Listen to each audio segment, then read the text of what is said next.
scissors. Are you ready? Yes, we are ready.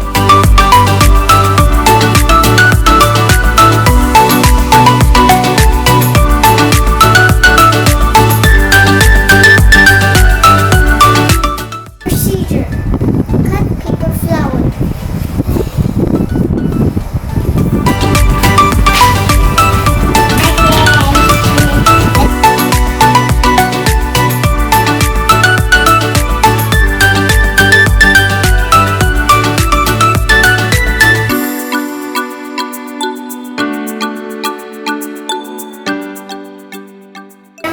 Number two. Fold the paper flower.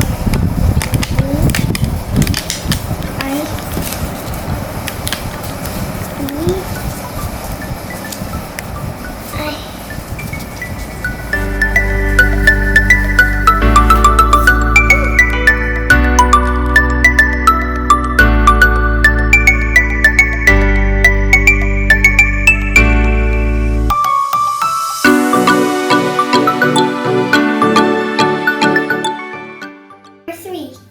Put water in container.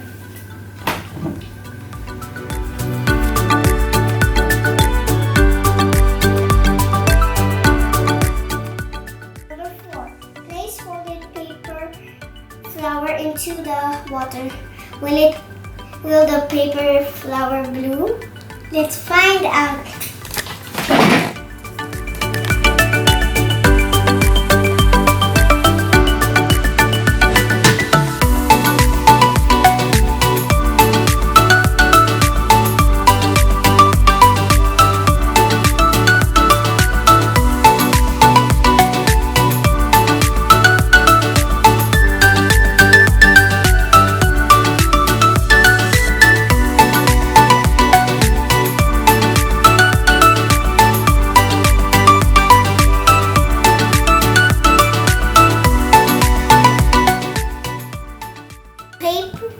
The paper flower can bloom in the water.